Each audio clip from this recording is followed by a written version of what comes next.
Hey guys, welcome to government jobs Gyan YouTube channel. Guys, आज की इस वीडियो में हम बात करेंगे Uttar Pradesh public service commission के पीसीएस प्री एग्जाम नोटिफिकेशन 2025 के ऑनलाइन फॉर्म अप्लाई प्रोसेस के बारे में।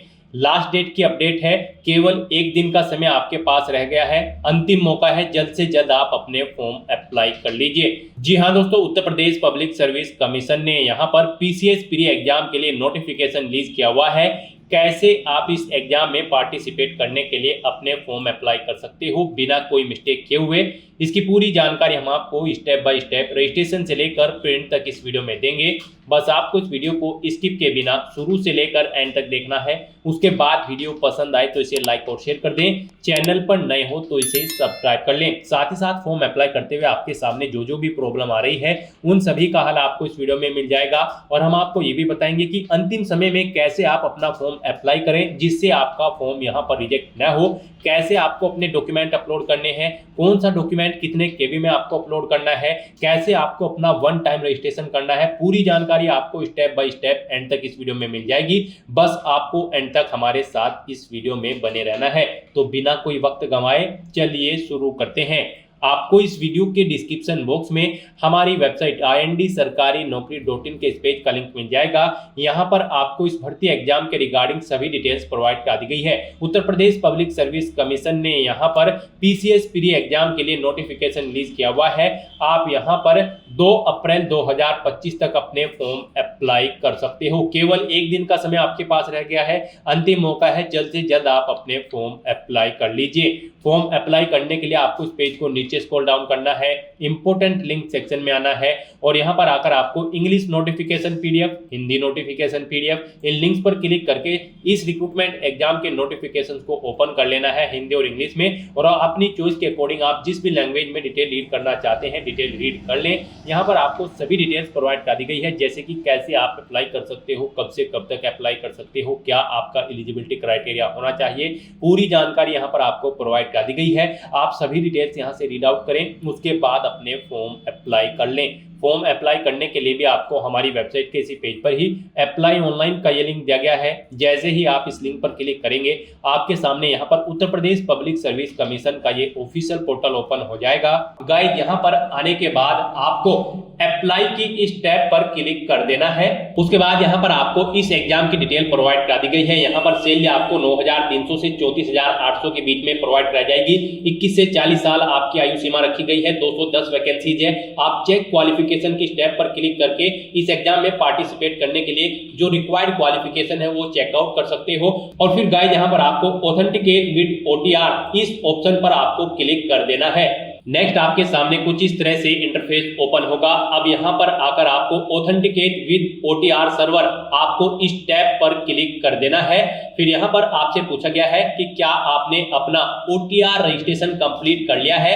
गाइड, अगर आपने पहले से अपना OTR रजिस्ट्रेशन कर रखा है तो यहाँ पर आपको यस ऑप्शन पर क्लिक करना है और फिर गो ऑप्शन पर क्लिक करके अपने रजिस्ट्रेशन की डिटेल प्रोवाइड कराते हुए अपने डैशबोर्ड में लॉगिन कर लेना है और फिर वहां से आपको अपना फॉर्म अप्लाई करना है। और अगर आप इस भर्ती एग्जाम के लिए फर्स्ट टाइम अप्लाई करने जा रहे हो तो सबसे पहले यहाँ पर आपको अपना वन टाइम रजिस्ट्रेशन करना होगा। उसके लिए यहाँ पर आपको नो ऑप्शन पर क्लिक करना है और फिर यहाँ पर आपको click here to get your OTR number आपको इस ऑप्शन पर क्लिक कर देना है। नेक्स्ट आपके सामने कुछ इस तरह से इंटरफेस खुलेगा। अब यहाँ पर आपको अपना वन टाइम रजिस्ट्रेशन कंप्लीट करना है। सबसे पहले यहाँ पर आपको साइन अप की इस टैब में सबसे पहले अपनी ईमेल आईडी एंटर कर देनी है। उसके बाद यहाँ पर आपको अपना मोबाइल नंबर एंटर करना है और फिर आपको वेरीफाई ईमेल एंड मोबाइल इस बटन पर क्लिक करके अपनी ईमेल आईडी और मोबाइल नंबर वेरीफाई कर लेने हैं। ओटीपी आपके ईमेल आईडी और मोबाइल नंबर पर जाएंगे, वो ओटीपी एंटर करके आपको इन्हें वेरीफाई कर लेना है। अपनी ईमेल आईडी और मोबाइल नंबर वेरीफाई करने के बाद यहाँ पर आपको अपना फोटो और सिग्नेचर अपलोड करने हैं। आपके फोटो की विड्थ 5 सेंटीमीटर और हाइट 6 सेंटीमीटर होनी चाहिए। सिग्नेचर की विड्थ यहाँ पर आपके 5 सेंटीमीटर और हाइट उसकी 3 सेंटीमीटर होनी चाहिए। तो इस तरह से यहाँ पर आपको select A photo, select a signature in option पर क्लिक करके अपना फोटो और सिग्नेचर यहाँ पर अपलोड कर देने हैं। उसके बाद यहाँ पर आपको अपने आधार नंबर के लास्ट की 6 डिजिट एंटर कर देनी है। नेक्स्ट यहाँ पर आपको अपनी पर्सनल डिटेल फिल करनी है। सबसे पहले यहाँ पर आपको अपना फर्स्ट नेम एंटर करना है, फिर मिडिल नेम अगर है, नहीं है तो इस कॉलम को खाली छोड़ दें। उसके बाद यहाँ पर आपको अपना लास्ट नेम एंटर कर देना है, अगर है नहीं है तो इसे भी आप खाली छोड़ सकते हैं। उसके बाद आपको अपना जेंडर सिलेक्ट कर लेना है, फिर आपको अपनी डेट ऑफ बर्थ इस कैलेंडर में से सिलेक्ट कर लेनी है। यहाँ पर आपको अपना डोमिसाइल स्टेट सिलेक्ट कर लेना है।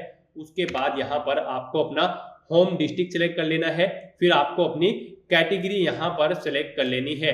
कैटेगरी सिलेक्ट करने के बाद यहाँ पर आपको अपने फादर का फर्स्ट नेम एंटर करना है, उसके बाद मिडिल नेम अगर है, उसके बाद लास्ट नेम अगर है, नहीं है तो इन कॉलम्स को खाली छोड़ दें।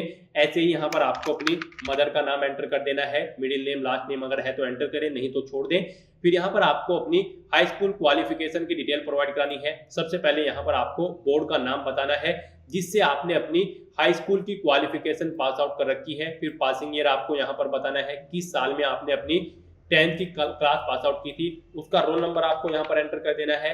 फिर आपको ये वेरिफिकेशन कोड यहाँ पर एंटर करना है और फिर रजिस्टर बटन पर क्लिक कर देना है। फिर आपके सामने यहाँ पर मैसेज शो हो जाएगा, आपका one time registration successfully complete हो चुका है। अब यहाँ पर आपको क्लिक हियर टू लॉगिन इस टैब पर क्लिक कर देना है। फिर आपके सामने यहाँ पर लॉगिन का इंटरफेस खुल जाएगा। आपको यहाँ पर थ्रू ओटीपी ऑप्शन सिलेक्ट कर लेना है। फिर आपको मोबाइल नंबर या ईमेल आईडी में से कोई एक ऑप्शन सिलेक्ट कर लेना है। फिर आपको उसके बाद यहाँ पर अपना मोबाइल नंबर एंटर करना है, गेट ओटीपी बटन पर क्लिक करना है। एक ओटीपी आपके मोबाइल नंबर पर आएगा, वो ओटीपी आपको यहाँ पर इस कॉलम में एंटर कर देना है।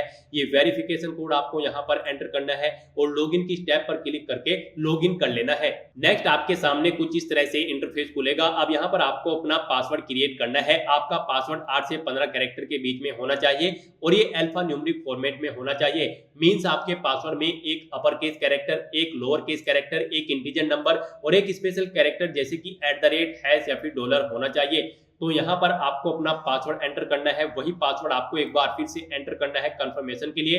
फिर आपको ये वेरिफिकेशन कैप्चा यहाँ पर एंटर करना है और उसके बाद आपको सबमिट बटन पर क्लिक कर देना है। इस तरह से यहाँ पर आपका पासवर्ड सक्सेसफुली क्रिएट हो जाएगा। अब यहाँ पर आपको click here to login first time इस लिंक पर क्लिक कर देना है। उसके बाद आपके सामने यहाँ पर कुछ इस तरह से इंटरफेस खुलेगा। अब यहाँ पर आपको ऑप्शन मिल जाएंगे, आप ओटीपी के थ्रू लॉगिन करना चाहते हो या फिर पासवर्ड के, आप अपनी चॉइस के अकॉर्डिंग यहाँ पर ऑप्शन सेलेक्ट करें। थ्रू पासवर्ड अगर आप यहाँ पर सेलेक्ट करते हो तो फिर यहाँ पर आपको उसके बाद बताना है कि आप मोबाइल नंबर लॉगिन आईडी के तौर पर यूज करना चाहते हैं या फिर ईमेल आईडी या फिर ओटीआर नंबर। उसके बाद यहाँ पर आपको अपनी लॉगिन आईडी एंटर करनी है। अगर आप यहाँ पर ओटीआर नंबर एंटर करते हो उसके बाद आपको अपना पासवर्ड एंटर करना है जो आपने अभी अभी क्रिएट किया है। नेक्स्ट यहाँ पर आपको ये वेरिफिकेशन कोड एंटर करना है और लॉगिन की स्टेप पर क्लिक करके लॉगिन कर लेना है। और अगर आपके पास यहाँ पर अभी तक ओटीआर नंबर नहीं है तो यहाँ पर आपको अभी तक आपके पास ओटीआर नंबर नहीं आया है क्योंकि आपका one time registration successfully complete नहीं हुआ है। तो यहाँ पर आपको थ्रू ओटीपी के थ्रू ही लॉगिन करना होगा। थ्रू ओटीपी में आपको थ्रू ओटीपी ऑप्शन सेलेक्ट करना है, अपना मोबाइल नंबर या फिर ईमेल आईडी सेलेक्ट कर लेनी है।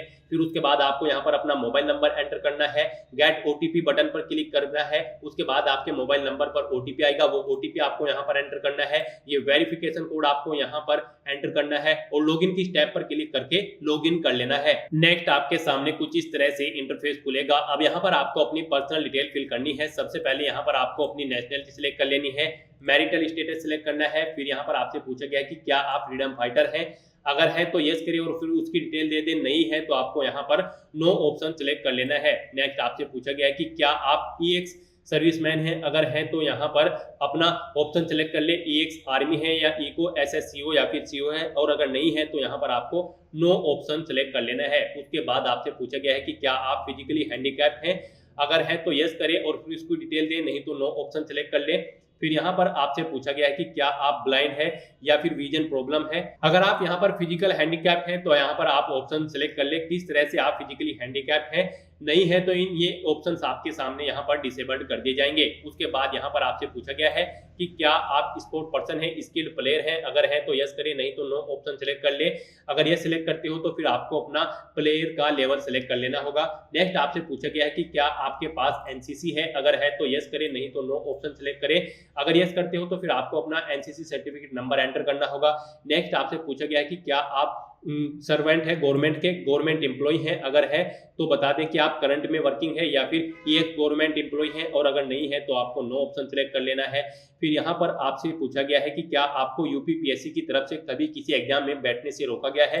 अगर रोका गया है तो यस करिए और फिर अपनी डेट बता दें कब रोका गया है, और नहीं रोका गया है तो यहाँ पर आपको नो ऑप्शन सिलेक्ट कर लेना है।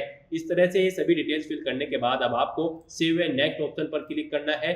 नेक्स्ट यहाँ पर आपको अपना परमानेंट एड्रेस एंटर कर देना है। उसके बाद आपको अपना कोरोस्पोंडेंस एड्रेस एंटर करना है, और अगर आपका कोरोस्पोंडेंस एड्रेस और परमानेंट एड्रेस सेम है तो बस आपको यहाँ पर सेम एज परमानेंट एड्रेस इस चेकबॉक्स को ओके करना है। यहाँ पर आपका कोरोस्पोंडेंस एड्रेस ऑटोमेटिकली आपके परमानेंट एड्रेस के अकॉर्डिंग फिल हो जाएगा। फिर यहाँ पर आपको सबमिट डिटेल इस ऑप्शन पर क्लिक कर देना है। फिर आपको यहाँ पर अपने डैशबोर्ड में क्वालिफिकेशन डिटेल ऑप्शनल इस टैब पर क्लिक करना है और यहाँ पर अपनी क्वालिफिकेशन की डिटेल फिल कर देनी है। 10वीं क्लास की डिटेल आप ऑलरेडी यहाँ पर फिल कर चुके हैं, तो यहाँ पर आपकी जो भी हायर क्वालिफिकेशन है उन तक की आपको सभी डिटेल्स यहाँ पर फिल कर देनी है। जैसे कि यहाँ पर आपको क्वालिफिकेशन लेवल में सबसे पहले क्वालिफिकेशन लेवल सेलेक्ट कर लेना है, हाई स्कूल या इंटर या फिर ग्रेजुएशन। उसके बाद यहाँ पर आपको क्वालिफिकेशन कोर्स सेलेक्ट कर लेना है। नेक्स्ट यहाँ पर आपको बोर्ड या यूनिवर्सिटी का नाम सेलेक्ट कर लेना है। उसके बाद यहाँ पर आपको स्कूल का नाम एंटर करना है। फिर यहाँ पर आपको अपने कॉलेज का एड्रेस एंटर करना है। ईयर ऑफ एडमिशन आपको सिलेक्ट कर लेना है। पासिंग ईयर आपको सिलेक्ट करना है। कोर्स की ड्यूरेशन यहाँ पर आपको सिलेक्ट कर लेनी है। डेट ऑफ कंप्लीशन, आपके कोर्स की कंप्लीट कब हुआ था वो डेट सिलेक्ट कर लेनी है। इवैल्यूएशन टाइप है तो यहाँ पर वो सिलेक्ट कर ले। यहाँ पर आप बताना है कि आपके मार्क्स परसेंटेज में थे, ग्रेड में थे, पॉइंट में थे या फिर सीजीपीए में। परसेंटेज अगर आप सिलेक्ट करते हो तो फिर यहाँ पर आपको बताना होगा कितने मार्क्स आपने ऑब्टेन किए हैं, टोटल कितने मार्क्स थे जिसमें से आपने मार्क्स ऑब्टेन किए हैं, उनके अकॉर्डिंग यहाँ पर आपकी परसेंटेज कैलकुलेट होकर आ जाएगी। फिर आपको अपनी डिवीजन सेलेक्ट कर लेनी है, अपना रोल नंबर एंटर करना है, मार्कशीट का सर्टिफिकेट नंबर आपको यहाँ पर एंटर करना है। रिमार्क्स अगर आप कोई देना चाहते हैं तो यहाँ पर आप रिमार्क्स दे दें, और इस तरह से यहाँ पर आपको अपनी क्वालिफिकेशन सेव क्वालिफिकेशन बटन पर क्लिक करके सेव कर देनी है। तो इस तरह से यहाँ पर आपकी जो भी हायर क्वालिफिकेशन है उस तक की आपको सभी डिटेल, जैसे इंटर ग्रेजुएशन, पोस्ट ग्रेजुएशन या फिर कोई और क्वालिफिकेशन अगर आपने कर रखी है, डिग्री या फिर डिप्लोमा, तो उसकी डिटेल यहाँ पर फिल करें और सेव क्वालिफिकेशन इस बटन पर क्लिक करके अपनी सभी क्वालिफिकेशन सेव कर दें। अपनी क्वालिफिकेशन की डिटेल फिल करने के बाद अब आपको फोटो एंड सिग्नेचर इस टैब पर क्लिक कर देना है। उसके बाद आपके सामने यहाँ पर आपका फोटो और सिग्नेचर शो हो जाएगा। जो आपने रजिस्ट्रेशन करते समय यहाँ पर फोटो और सिग्नेचर अपलोड किए थे वो यहाँ पर आपको शो कर दिए जाएंगे, या फिर आप सिलेक्ट फोटो सिलेक्ट सिग्नेचर इन ऑप्शन पर क्लिक करके दोबारा से अपने फोटो और सिग्नेचर यहाँ पर अपलोड कर सकते हो। यहाँ पर उनके साइट की पूरी डिटेल आपको प्रोवाइड करा दी गई है, क्या क्राइटेरिया है। इस क्राइटेरिया को रीड करते हुए आपको अपना फोटो सिग्नेचर अपलोड कर देने हैं। फिर यहाँ पर आपको एक्सपीरियंस डिटेल्स ऑप्शनल इस टैब पर क्लिक कर देना है और अपने एक्सपीरियंस की डिटेल यहाँ पर आपको फिल करनी है। ये ऑप्शनल है, अगर आपको एक्सपीरियंस है तो आप उसकी डिटेल फिल कर दें, नहीं है तो आप इस सेक्शन को खाली छोड़ दें और फिर आप लॉक एंड फाइनल सबमिट इस टैब पर क्लिक करें। Lock and final submit option पर क्लिक करने के बाद आपको आपके एप्लीकेशन फॉर्म, रजिस्ट्रेशन फॉर्म की सभी डिटेल्स शो कर दी जाएगी। आपको सभी डिटेल्स केयरफुली रीड करनी है। उसके बाद आपको डिक्लेरेशन सेक्शन में आकर यहाँ पर इन सभी चेकबॉक्सेस को ओके करना है। Lock and final submit option पर क्लिक कर देना है। अपना वन टाइम रजिस्ट्रेशन लॉक करने के बाद अगर आप एडिट करना चाहते हैं तो आप एडिट कर सकते हो, नहीं तो यहाँ पर अब आपको गेट ओटीआर नंबर इस टैब पर क्लिक कर देना है और अपना एक ओटीआर नंबर यहाँ पर जनरेट कर लेना है। Click to generate OTR number, आपको इस ऑप्शन पर क्लिक करना है। उसके बाद यहाँ पर आपको एक ओटीआर नंबर प्रोवाइड करा दिया जाएगा। आपको इसे केयरफुली नोट डाउन करके रख लेना है फ्यूचर यूज के लिए, फ्यूचर रेफरेंस के लिए। तो गाइस यहाँ पर आपका one time registration successfully complete हो चुका है। अपना उत्तर प्रदेश पब्लिक सर्विस कमीशन का ओटीआर कंप्लीट करने के बाद आपको दोबारा से हमारी वेबसाइट के इसी पेज पर आना है और यहाँ पर आपको अप्लाई ऑनलाइन के इस लिंक पर क्लिक करना है। फिर आपके सामने यही इंटरफेस ओपन होगा उत्तर प्रदेश पब्लिक सर्विस कमीशन का। यहाँ पर आने के बाद गाइस आपको दोबारा से अप्लाई की स्टेप पर क्लिक कर देना है और फिर यहाँ पर आपके सामने कुछ इस तरह से इंटरफेस ओपन होगा। यहाँ पर आने के बाद अब आपको दोबारा से ऑथेंटिकेट विद ओटीआर आपको इस टैब पर क्लिक कर देना है। नेक्स्ट आपके सामने कुछ इस तरह से इंटरफेस ओपन होगा। अब दोबारा से आप ऑथेंटिकेट विद ओटीआर सर्वर की स्टेप पर क्लिक करें और फिर आपके सामने यहाँ पर ये पॉपअप शो होगा। यहाँ पर आपसे पूछा गया है कि क्या आपने अपना ओटीआर रजिस्ट्रेशन कंप्लीट कर लिया है, तो यहाँ पर आपको यस ऑप्शन सेलेक्ट करना है और फिर आपको गो की स्टेप पर क्लिक कर देना है। उसके बाद यहाँ पर आपके सामने कुछ इस तरह से इंटरफेस ओपन होगा। यहाँ पर आने के बाद अब आपको अपना ओटीआर नंबर एंटर करना है। वो ओटीआर नंबर जो आपको वन टाइम रजिस्ट्रेशन कंप्लीट करने के बाद प्रोवाइड कराया गया है वो OTR नंबर आपको यहाँ पर एंटर करना है और फिर आपको प्रोसीड के स्टेप पर क्लिक कर देना है। फिर यहाँ पर आपको आपके रजिस्ट्रेशन की डिटेल शो होगी। यहाँ पर अब आपको दोबारा से क्लिक हियर टू ऑथेंटिकेट इस टैब पर क्लिक कर देना है। फिर यहाँ पर आपको पॉपअप को ओके करते हुए अपना पासवर्ड एंटर करना है। वो पासवर्ड यहाँ पर आपको एंटर करना है जो आपने OTR के समय क्रिएट किया था और फिर आपको यहाँ पर प्रोसीड की इस टैब पर क्लिक कर देना है। नेक्स्ट आपके सामने यहाँ पर एग्जाम की कुछ डिटेल शो कर दी गई है, जैसे कि कितनी नंबर ऑफ वैकेंसीज है, क्या आपकी आयु सीमा रखी गई है, कितनी सैलरी आपको प्रोवाइड कराई जाएगी, आपके रजिस्ट्रेशन की भी कुछ डिटेल्स आपको यहाँ पर शो कर दी गई है और अब यहाँ पर बस आपको प्रोसीड की स्टेप पर क्लिक करना है। नेक्स्ट आपके सामने यहाँ पर कुछ इस तरह से इंटरफेस ओपन होगा। अब यहाँ पर आपको अपने एग्जाम की चॉइस करनी है, आप किस एग्जाम में पार्टिसिपेट करना चाहते हैं। गाइस यहाँ पर हम आपको बता दें, यहाँ पर 3 एग्जाम होंगे, combined upper subordinate service UPPSC pre 2025 exam और assistant conservator of forest ACF exam, इसके लिए 10 वैकेंसी है और combined upper subordinate service exam के लिए 200 वैकेंसी है। रेंज फॉरेस्ट ऑफिसर RFO के लिए वैकेंसी अभी अवेलेबल नहीं है, ये यहाँ पर सिचुएशन के ऊपर डिपेंड होगी। तो यहाँ पर अब आपको अपनी चॉइस के अकॉर्डिंग एग्जाम सेलेक्ट करना है। आप जिस एग्जाम में पार्टिसिपेट करना चाहते हैं, आप PCS एग्जामिनेशन 2025 में पार्टिसिपेट करना चाहते हैं तो इस रेडियो बटन को सिलेक्ट करें। ACF RO एग्जामिनेशन में पार्टिसिपेट करना चाहते हैं तो इसे सिलेक्ट करें। PCS ACF RFO एग्जामिनेशन 2025 आप दोनों एग्जाम में पार्टिसिपेट करना चाहते हैं तो आप यहाँ पर इस रेडियो बटन को सिलेक्ट कर ले, फिर आप यहाँ पर दोनों एग्जाम के लिए एलिजिबल हो जाएंगे। तो इस तरह से यहाँ पर आपको अपनी चॉइस के अकॉर्डिंग एग्जाम सेलेक्ट कर लेना है जिस एग्जाम में आप पार्टिसिपेट करना चाहते हैं। दोनों एग्जाम में पार्टिसिपेट करना चाहते हैं तो यहाँ पर आपको ये थर्ड वाला ऑप्शन सेलेक्ट करना होगा। फिर यहाँ पर आपको आपकी पर्सनल डिटेल की पूरी डिटेल शो कर दी गई है। यहाँ पर ये डिटेल आपके OTR से फैच कर ली गई है। अब आपको इस पेज को नीचे स्क्रॉल डाउन करना है। पेज को नीचे स्क्रॉल डाउन करते ही यहाँ पर आपको आपकी इसेंशियल क्वालिफिकेशन की डिटेल देनी है। यहाँ पर UPSC PCS के इस एग्जाम में पार्टिसिपेट करने के लिए आपके पास बैचलर डिग्री होनी जरूरी है किसी वेल रिकॉग्नाइज्ड यूनिवर्सिटी से। तो यहाँ पर आपसे पूछा गया कि क्या आपके पास बैचलर डिग्री है, तो यहाँ पर आपको यस ऑप्शन सेलेक्ट करना है। उसके बाद आपको ये कैप्चा कोड यहाँ पर एंटर करना है और फिर आपको यहाँ पर proceed for entering other details इस टैब पर क्लिक कर देना है।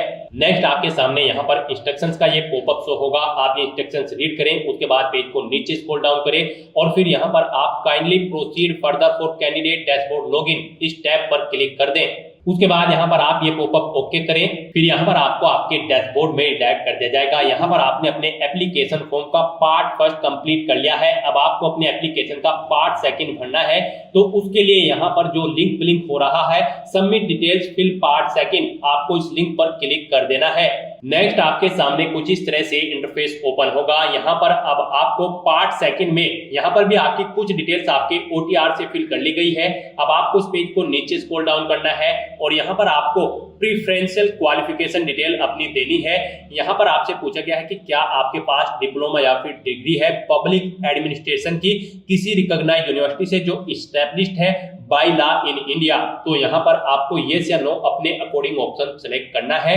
उसके बाद यहाँ पर आपसे पूछा गया है कि क्या आपको सहायक शोध अधिकारी के मामले में रसायन विज्ञान में PhD प्राप्त कर ली है या किसी सरकारी या अर्ध सरकारी संगठन या संस्थान में भवन निर्माण कार्य सामग्री में आपको 3 साल का शोध करने का अनुभव है।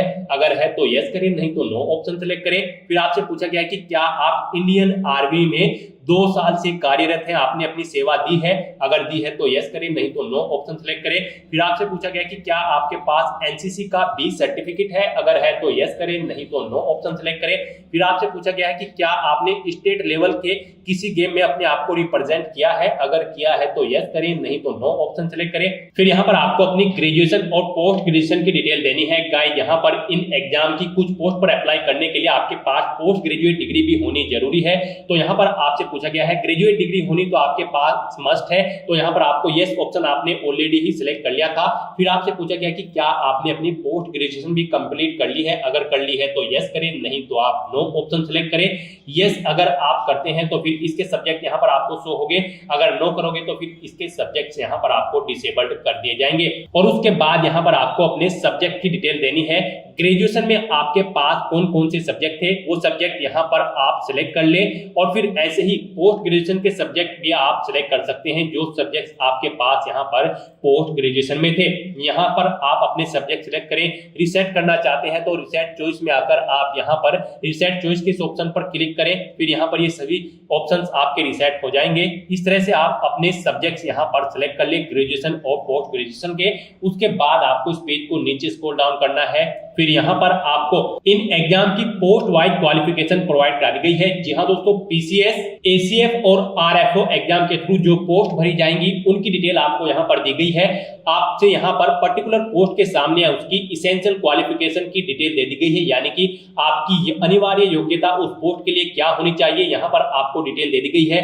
जैसे कि जिला प्रशासनिक अधिकारी के लिए आपके पास पोस्ट ग्रेजुएट डिग्री होनी जरूरी है किसी यूनिवर्सिटी से जो कि एस्टैब्लिश्ड हो बाय लॉ इन इंडिया और degree recognised by the government as equivalent thereto. तो यहाँ पर आपके पास इस पोस्ट के लिए ये क्वालिफिकेशन होनी जरूरी है। लेबर इन्फॉर्मेशन ऑफिसर के लिए आपके पास ये क्वालिफिकेशन होनी जरूरी है, और फूड सेफ्टी ऑफिसर के लिए आपके पास बैचलर डिग्री होनी जरूरी है फूड टेक्नोलॉजी या फिर डेयरी टेक्नोलॉजी में। यहाँ से आप पर्टिकुलर पोस्ट की क्वालिफिकेशन चेकआउट कर सकते हो। इन एग्जाम के अंतर्गत ये पोस्ट यहाँ पर आपको मिल सकती है। तो इनके सामने आपको पर्टिकुलर पोस्ट के सामने सभी डिटेल्स प्रोवाइड कर दी गई है उसकी एलिजिबिलिटी की, यानी कि क्वालिफिकेशन की। तो यहाँ पर आपसे पूछा गया है कि जैसे कि जिला प्रशासनिक अधिकारी की पोस्ट के लिए ये क्वालिफिकेशन यहाँ पर रिक्वायर्ड है, क्या आपके पास ये क्वालिफिकेशन है? अगर है तो आप यस करें, नहीं तो आप नो ऑप्शन सिलेक्ट करें। फिर ऐसे ही आपको सभी पोस्ट की क्वालिफिकेशन यस या नो अपने अकॉर्डिंग सिलेक्ट कर लेनी है। अगर आपके पास ये क्वालिफिकेशन है तो आप यस कर ले, नहीं तो आप नो ऑप्शन सिलेक्ट कर ले। अपनी क्वालिफिकेशन की डिटेल फिल करने के बाद आपको इस पेज को नीचे स्क्रॉल डाउन करना है। यहाँ पर आपको कुछ पोस्ट के लिए हिंदी देवनागरी लिपि का आना जरूरी है, तो यहाँ पर आप अपने अकॉर्डिंग ऑप्शन सिलेक्ट करें। अगर आती है तो यस करें, नहीं तो नो ऑप्शन सिलेक्ट करें। उसके बाद यहाँ पर आपको आपका परमानेंट एड्रेस और कोरोस्पोंडेंट एड्रेस ऑटोमेटिकली फिल मिल जाएगा जो आपने रजिस्ट्रेशन टाइम पे फिल किया था ओटीआर भरते समय। उसके बाद आपको इस पेज को नीचे स्क्रॉल डाउन करना है, डिक्लेरेशन सेगमेंट में आना है। फिर यहाँ पर आपसे पूछा गया है क्या आप ऊपर जो आपने डिटेल प्रोवाइड कराई है आप उन्हें एक्सेप्ट करते हैं, तो यहाँ पर आपको यस ऑप्शन सेलेक्ट करना है। उसके बाद गाइस यहाँ पर आपको ये कैप्चा कोड यहाँ पर एंटर करना है, और फिर आपको यहाँ पर प्रीव्यू फॉर्म के इस ऑप्शन पर क्लिक कर देना है। फिर यहाँ पर आपको पॉपअप को ओके करते हुए यहाँ पर कुछ इस तरह से इंटरफेस शो होगा। यहाँ पर अगर आप अपना एप्लीकेशन फॉर्म में एडिट करना चाहते हैं तो आप एडिट के इस ऑप्शन पर क्लिक करके एडिट कर ले, और अगर सभी चीजें ओके हैं तो यहाँ पर बस अब आपको सबमिट एप्लीकेशन फॉर्म आपको इस टैब पर क्लिक कर देना है। यहाँ पर आपका एप्लीकेशन फॉर्म सेव हो चुका है, लेकिन इसे कंसीडर फीस पेमेंट के बाद किया जाएगा। तो यहाँ पर अब आपके सामने फीस कंफर्मेशन का विंडो ओपन हो चुका है। तो अब यहाँ पर आपको यस के इस ऑप्शन पर क्लिक करना है। उसके बाद आपको यहाँ पर फीस पेमेंट के इस इंटरफेस पर रिडायरेक्ट किया जाएगा। यहाँ पर आप net banking, debit card, credit card, UPI के थ्रू अपना फीस पेमेंट कर सकते हो। आप अपनी चॉइस के अकॉर्डिंग यहाँ पर कोई भी ऑप्शन सिलेक्ट करें। यूपीआई आपके लिए बेस्ट रहेगा, आप यूपीआई के ऑप्शन पर क्लिक कर दें। उसके बाद आपके सामने कुछ इस तरह से इंटरफेस ओपन होगा। अब यहाँ पर आप अगर यूपीआई आईडी के थ्रू अपना फीस पेमेंट करना चाहते हैं तो आप यहाँ पर VPA/UPI आईडी ऑप्शन सिलेक्ट करें, फिर आप अपनी यूपीआई आईडी एंटर करें, VPA नरेशन यहाँ पर एंटर करें। और अगर आप QR कोड के थ्रू फीस पेमेंट करना चाहते हैं तो यहाँ पर आप QR कोड के इस ऑप्शन पर क्लिक करें, फिर यहाँ पर आपको ये QR कोड शो कर दिया जाएगा। यहाँ पर आप इसे अपने ऐप से स्कैन करें और अपना फीस पेमेंट कर दे। गाइस यहाँ पर आपको अपनी कैटेगरी के अकॉर्डिंग एप्लीकेशन फीस का अमाउंट शो होगा। यहाँ पर हम आपको बता दें, जनरल ओबीसी कैंडिडेट हैं तो आपको 125 रुपए एप्लीकेशन फीस के रूप में जमा कराने हैं। SC/ST कैंडिडेट हो तो 65 रुपए, PH कैंडिडेट हो तो आपको 25 रुपए फीस के रूप में जमा कराने होंगे, जो कि आप ऑनलाइन मोड में debit card, credit card, net banking या फिर यूपीआई के माध्यम से जमा करा सकते हो। इस तरह से यहाँ पर अपना एप्लीकेशन फीस पेमेंट करने के बाद आपका एप्लीकेशन फॉर्म सक्सेसफुली सबमिट हो जाएगा, फिर इसे कंसीडर कर लिया जाएगा और आपको यहाँ से आपके डैशबोर्ड में रिडायरेक्ट कर दिया जाएगा। वहां से आप अपने एप्लीकेशन फॉर्म का स्टेटस चेकआउट कर ले और उसका एक हार्ड कॉपी प्रिंट आउट ले लें फ्यूचर यूज के लिए, फ्यूचर रेफरेंस के लिए। तो दोस्तों ऐसे आप Uttar Pradesh public service commission PCS pre recruitment exam के लिए अपना फॉर्म अप्लाई कर सकते हो बिना कोई मिस्टेक किए हुए। आज की इस वीडियो में बस इतना ही। आई होप ये वीडियो आपको पसंद आई होगी। अगर पसंद आई हो तो इसे लाइक और शेयर करें। चैनल पर नए हो तो इसे सब्सक्राइब कर लें। Thanks for watching.